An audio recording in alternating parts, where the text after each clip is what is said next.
Welcome to Venezia Off. Today I'm reviewing my, and this is a mouthful, Mountain Warehouse Extreme Men's Vibram Waterproof Walking Boots.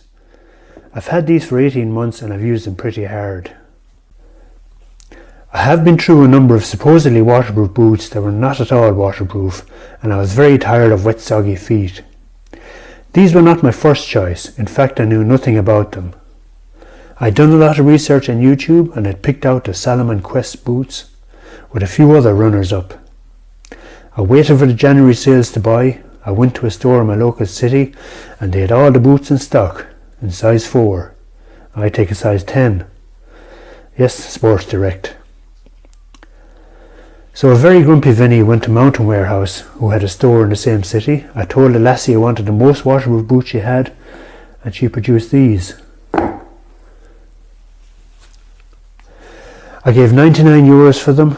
Mountain Warehouse prices go up and down, so keep an eye out for sales. I've seen them priced as high as €180, and at the moment they're about €120 roughly. I have no association with Mountain Warehouse whatsoever, except for being an ordinary customer. I used Dublin Wax on them, and I found them to be completely waterproof, absolutely 100% waterproof. The sole gives good grip, and I find on hard rocky trails it gives better protection than my other boots did. Saves your feet. The leather in conjunction with Dublin Wax makes them easier to clean than fabric boots. All you do is walk through some wet grass and most of the muck will come off. I did have a problem with the left toe starting to lift off a little bit, so I've run a bead of very strong sealant across there. Also, hopefully you can see the inside, the heel inside is starting to wear somewhat. So I'll have to get insoles for them. After 18 months of hard use, even if they give up now, I feel I've had my money's worth. I've been very happy with these boots. I would buy them again. And based on my experience, I would recommend them. So as you know, here in Venezia Off, we like to field test everything. So I'm taking these on a fairly long hike in my local mountains. Let me give you a visual of what that's like. Here we see the Galties in the distance. I'll be climbing up on your right and making my way across the mountains. On and on. Until I come out at the town of Cahir at the other end of the range. Stick around, it's going to be an adventure. Okay, so from Anglesborough, this is the trailhead, or the start of the path up to the Galties. Alright? Okay, so we've come up the trail, we're on Paradise Hill now. And we get our first view of the Galties. That's Temple Hill in front of us. And that sharp peak over there is Lurnacoppel. So that's our route. Looking very lovely this morning. So here we are at the beginning of Temple Hill. We're heading for that little sharp peak over there. And we'll make our way across the top of the mountain and onwards.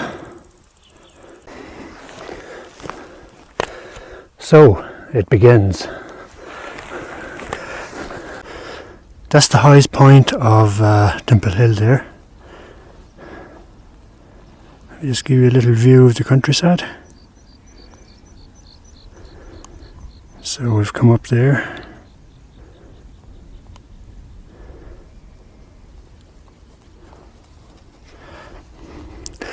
So as I say, we'll head over there and I'll show you the rest of the route. So this is the other side of the hill. We'll have to make our way down there, up Little Bull Hill there, and then over across up to that sharp peak. That's Lurnacoppel, and then from there we'll be making our way on and on. That's Galtymore there in the distance.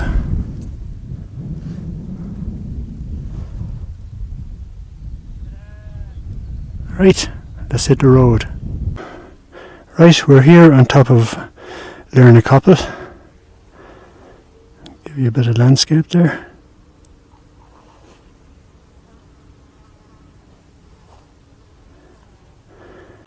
And that peak in front of you is Temple Hill that we climbed up, and we came down the other side and climbed up here.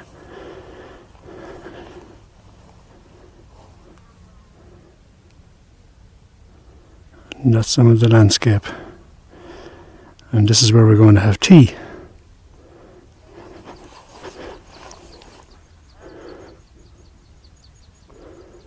And there's the boot.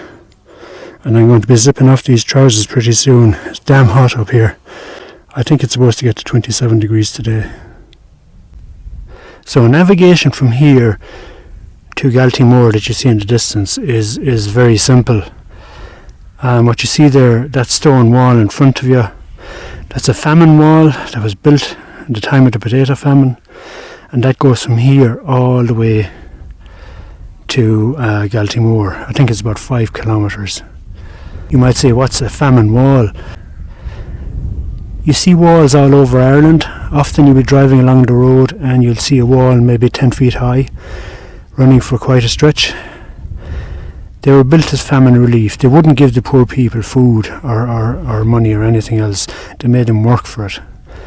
And they did say that many of the famine walls, they killed a lot of people because the people were too far gone, they were too hungry, too famished. They had to walk quite a distance to the wall, then they had to work with physical labour building the wall, and it killed a lot of them. Well, I tell you one thing, if the ordinary walls killed a lot of guys, this wall certainly must have killed a fair few. Imagine being half starved and having to climb to the top of the Galties, maybe walk for miles, climb to the top of the Galties, work all day up here. And I can tell you one thing, in winter, when you get winter conditions up here, even with the best of clothes, it'll bring tears to your eyes. Those poor devils had only rags. If you had a good shirt, you sold it for food. If you had a good pair of shoes, you sold it for food. So they ended up in rags, working up here building this wall. Just think of those poor devils. Anyway, on we go. So I've been following the wall for about 4 kilometres. That's Galtymore in front of us.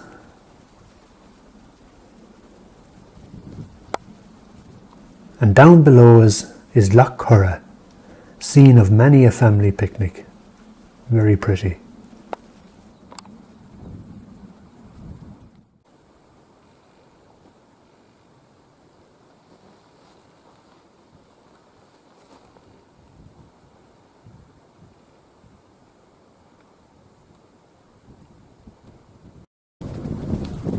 Here we are at the famous White Cross on Galtymore. A must-have for Instagrammers.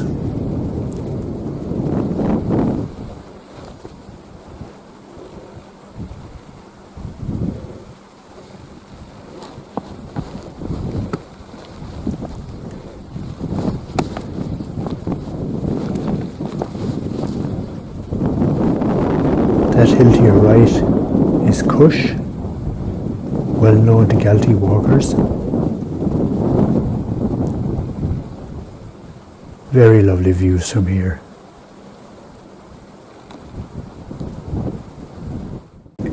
From Galtymore, our next stop is Galtybog, right in the middle of your screen. Here I am on Galtybog, looking back at Galtymore.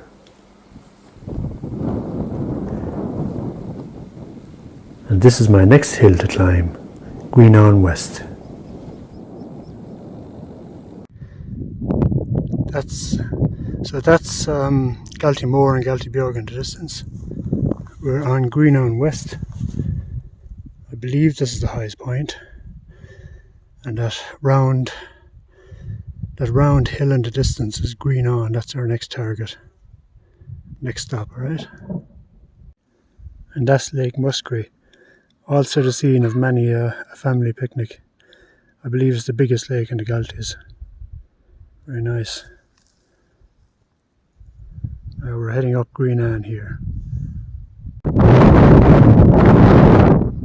Excuse the wind noise now, but this is O'Loughlin's castle.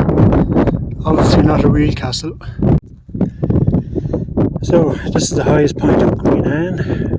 Our next stop is Farbrega. I've taken a compass bearing. So we're going that way.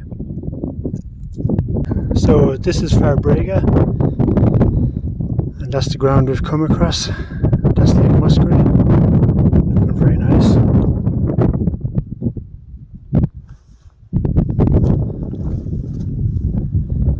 So now we're headed that way. It was extremely windy here, so I'm doing a voiceover. I'm on Mona Vane, and next stop is Kanaka-Kyo. Right, this hasn't been much of a test for a waterproof boot because there's been very little water in the hill. But here we have some puddle. Just to show you that we have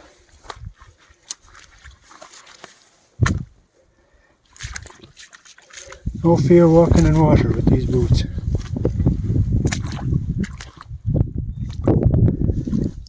As I say, I found them to be completely waterproof. Right, let's rock on. Right, it could be windy again, pardon me, but that's enough of that now. I'm going to shoot across here and pick up the path. So we're off the open hill, we're on a path. We still have maybe 3 hours of a walk in front of us. This is a long walk. And I don't mind telling you, this is a bloody hard day today. It was very hot. I'm not used to heat. So we'll crack on this path. See you in a while. Those are the Knockmeal Down mountains in the distance. And this here is Slieve-Nard. So we're getting quite close to the end, thank God. Right, so we're down from the hill and we're out from the woods. And my long-suffering wife is going to be coming up this road to collect me. She should be here very shortly.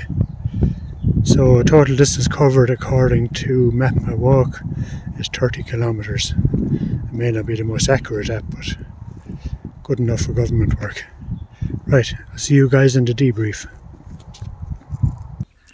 It's a couple of days later.